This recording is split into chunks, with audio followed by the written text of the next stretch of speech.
السلام علیکم ورحمۃ اللہ وبرکاتہ۔ وعلیکم السلام ورحمۃ اللہ وبرکاتہ۔ میرا ایک سوال تھا، میں نے آپ کو اس سے پہلے بھی بھیجی تھی تو اس کا مجھے جواب چاہیے کہ کیا وتر پڑھنے کے بعد تہجد پڑھ سکتے ہیں؟ اور دوسرا یہ جو آپ کا سوال ہے نا، نحمدہ و نصلی علی رسول الکریم، وطر پڑھنے کے بعد اگر کبھی کبھار آپ تہجد پڑھنا چاہیں تو کوئی حرج نہیں ہے، لیکن اسے عادت نہیں بنانی چاہیے۔ عادت یہ ہونی چاہیے کیونکہ اللہ کے رسول صلی اللہ علیہ وسلم نے فرمایا ہے فَجْعَلُوا آخِرَ صَلَاتُكُمْ وِطْرًا، آپ اپنی رات کی آخری نماز وطر کو بنائیں۔ تو وطر کی نماز آپ کی آخری ہونی چاہیے، نمبر 1۔ نمبر 2 جو آپ سوال جاننا چاہ رہی ہیں کہ لاء کی پڑھائی کرنا، لاء کی پڑھائی کرنا، یہ اہم سوال ہے۔ لڑکا یا لڑکی، لڑکا اور لڑکی کے لیے لاء کی پڑھائی کرنا کیسا ہے؟ بیسیکلی مسلمان کے لیے قرآن و سنت کی روشنی میں ہم لوگوں کے لیے پڑھنا کیسا ہے، بچوں کے لیے جیسے پڑھنا کیسا ہے؟ یہ بات بہت معقول ہے کہ میں اس سلسلے میں آپ کو دراصل سماحت شیخ عبدالعزیز بن باز کی آواز سنوانا چاہتا ہوں، وہ اس سلسلے میں کیا رہنمائی کر رہے ہیں۔ ما هو رأی الاسلام پوچھا جا رہا ہے کہ اسلام کا محامہ کہتے ہیں کہ عربی زبان میں محامی اس کو کہتے ہیں، جیسے ہمارے یہاں ایڈوکیٹ ہوتا ہے نا، اسی طریقے سے محامی عربی زبان میں وکیل کو کہا جاتا ہے، اور اس پروفیشن کو محامہ کا لفظ استعمال کیا جاتا ہے، محنت المحامہ۔ وهل كانت موجودة في عهد الصحابة والخلفاء الراشدين؟ اور کیا یہ جو ایڈوکیسی یا محامی یا ایڈوکیٹ کے طرز پر اس طرح کا مہنہ یا اس طرح کا پروفیشن نبی کریم صلی اللہ علیہ وسلم اور صحابہ کے دور میں ہوا کرتا تھا؟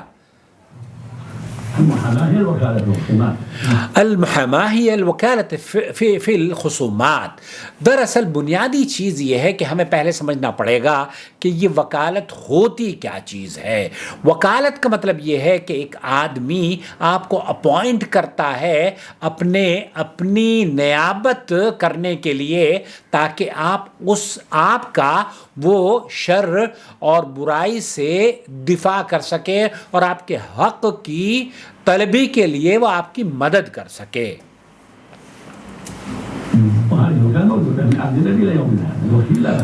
الوکیل الوکالہ لا بأس بها، شیخ فرما رہے ہیں کہ یہ نبی کریم صلی اللہ علیہ وسلم کے دور مبارک سے لے کر ہمارے دور تک اس پر طرز عمل ہوتا رہا ہے، اور اس میں کوئی قباحت نہیں ہے۔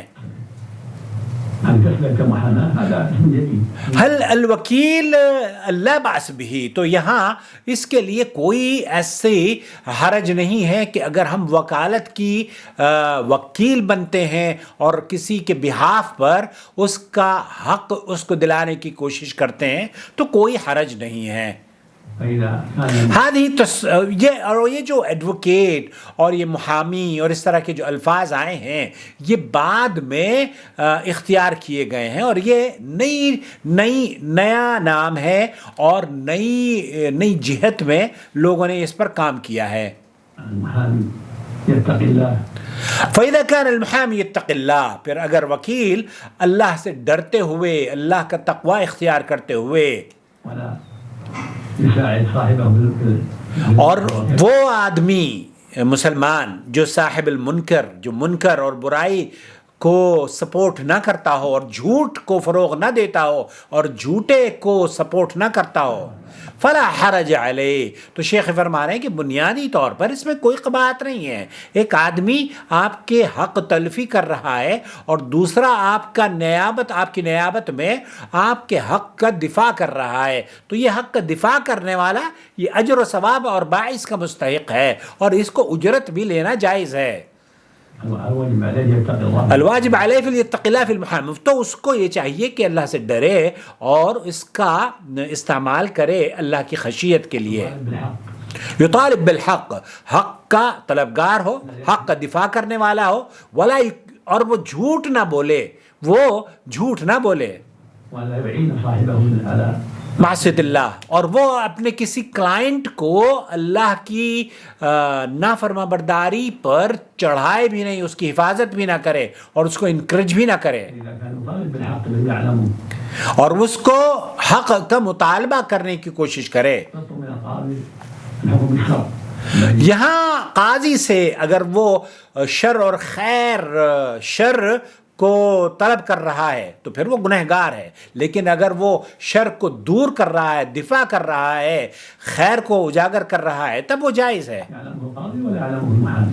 ولا يعلم القاضي ولا يعلم فلا حرج عليه في ذلك. تو شیخ فرمانے او فإذا كان يطالب بالحق الذي يعلمه او يطلب من القاضي الحكم بالشرع الذي يعلمه بالقاضي ولا يعلم المحامي فلا حرج عليه. تو ایسی صورت میں بعض مرتبہ یہ ہوتا ہے کہ کلائنٹ آپ کو سچ نہیں بتاتا. کلائنٹ آپ کو کہتا ہے یہ تو زمین کا ٹکڑا میرا ہے، دوسرا جو کلائنٹ ہے وہ بھی یہ کہتا ہے کہ یہ زمین کا ٹکڑا میرا ہے.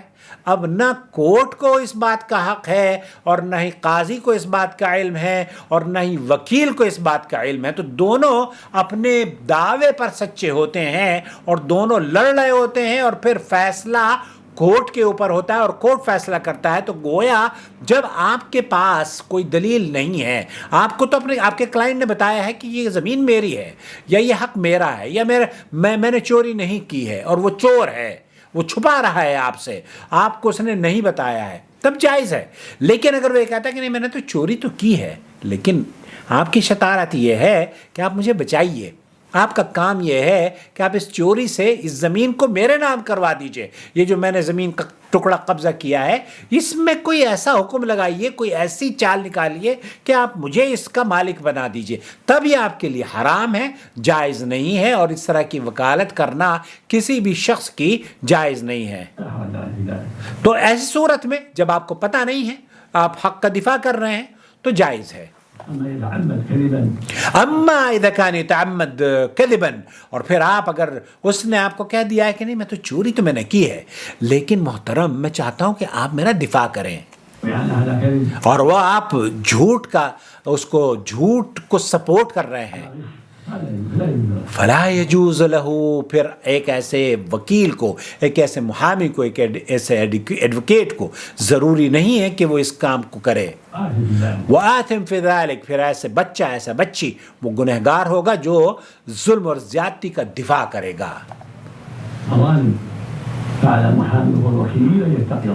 وہ محامی وکیل ہے، اللہ سے ڈرے اور تقوی اختیار کرے اور سچ کا ساتھ دے. تو یہاں شیخ بن باز نے جو آپ کی خدمت میں وکالت کے سلسلے میں رکھا ہے، کیونکہ اللہ تعالیٰ قرآن کریم میں فرماتا ہے اور تم گناہ و معصیت اور ظلم و زیادتی میں ایک دوسرے کا تعاون مت کرو، ولا تعاونوا علی الاثم والعدوان. اور اگر خیر و بھلائی کی حمایت ہو اور خیر کے دفاع میں بات کی جائے تو یہ حمایت قابل ستائش اور تعریف ہے. اور اللہ تعالیٰ کا قرآن کریم میں یہ بھی حکم ہے وتعاونوا علی البر والتقوی، اور اس بنا پر جس نے بھی اپنے آپ کو وکالت کے پیشے کے لیے اختیار کیا ہے اس پر واجب ہے کہ وہ کسی بھی معاملے اور مقدمے کی وکالت کرنے سے قبل اس مقدمے کو اچھی طرح دیکھ لے اور مکمل تیاری کرے. اگر تو حق اسے وکیل بنانے والے شخص کے ساتھ ہے تو وہ اس مقدمے کی پیروی کرنے کے لیے وکیل بن جائے، تو اس طرح وہ حق اور صاحب حق کا ممد اور معاون ثابت ہوگا. لیکن اگر حق اسے وکیل بنانے کی بجائے دوسرے فریق کا ہو تو پھر بھی اسے وکیل بننا چاہیے. لیکن اگر حق اسے وکیل بنانے کی بجائے دوسرے فریق کا ہو تو پھر بھی اسے وکیل بننا چاہیے، لیکن اس کی وکالت اپنے موکل کے مطالبے کے برعکس ہونی چاہیے، یعنی اسے اپنے موکل کے خلاف بات کرنا ہوگی تاکہ وہ اللہ تعالیٰ کے حرام کردہ معاملے اور اپنے دعوے میں داخل نہ ہو. یہ اس لیے کیونکہ اللہ کے رسول صلی اللہ علیہ وسلم نے فرمایا ہے اپنے بھائی کی مدد معاونت کرو چاہے وہ ظالم ہو یا مظلوم.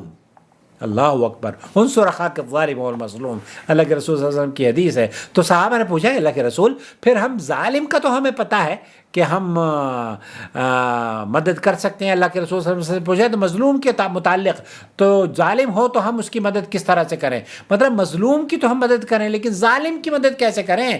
تو اللہ کے رسول صلی اللہ علیہ وسلم نے فرمایا ہے تم اسے ظلم سے منع کرو اور روکو تو تمہاری اس کے ساتھ یہی مدد ہوگی. لہذا اگر یہ علم ہو جائے کہ موکل اپنے دعوے میں سچا نہیں ہے تو پھر اسے نصیحت کرنی اور اسے آگاہ کرنا اور اس مقدمے پڑھنے سے ڈرانا چاہیے اور اس کے دعوے کا باطل ہونے کی وضاحت کرنی بے حد ضروری ہے اور واجب ہے تاکہ وہ اپنے اس پر مطمئن ہو کر اسے ترک کر دے. تو سمجھ میں آپ کی وضاحت میرے خیال سے ہو گئی ہوگی کہ اگر ایک آدمی آپ کے پاس گیا ہے اور وہ حق کا مطالبہ آپ سے کر رہا ہے، آپ سے کہتا ہے کہ میں حق پر ہوں اور وہ ایویڈنس بھی آپ کو پیش کر رہا ہے، تب تو آپ کے لیے جائز ہے.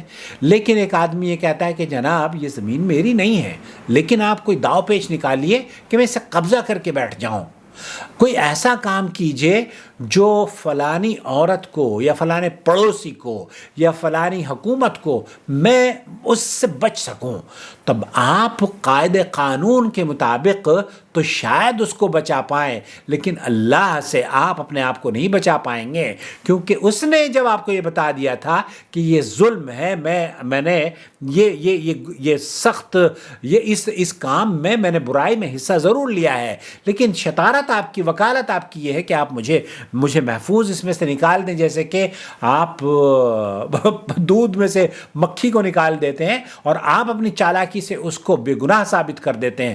گنہگار کو بے گناہ ثابت کرنا ہی دراصل اس محامہ اور اس ایڈوکیسی کے پیشے کو بدنام بھی کرتا ہے اور حرمت کے دائرے میں بھی لے کر آتا ہے. لیکن اگر حق اور تعاون علی البر والتقوی کے ساتھ آپ کام کرتے ہیں تب یہ مبارک پیشہ ہے. مجھے امید ہے کہ ہمارے بچے بچیاں اس فیلڈ میں اپنی عزت اور عصمت اور آبرو کی حفاظت کرتے ہوئے جہاں اسلام ان کو اس بات کی اجازت دیتا ہے وہ اس کا استعمال کریں گے اور انسانیت کو انصاف دلانے کے لیے کوشش میں لگے رہیں گے. والسلام علیکم ورحمۃ اللہ وبرکاتہ. وما أرسلنا من قبلك إلا رجالا نوحي إليهم فاسألوا أهل الذكر إن كنتم لا تعلمون. بالبينات والزبر وأنزلنا إليك الذكر لتبين للناس ما نزل إليهم ولعلهم يتفكرون. أفأمن الذين مكروا السيئات أن يخسف الله بهم الأرض أو يأتيهم العذاب من حيث لا يشعرون.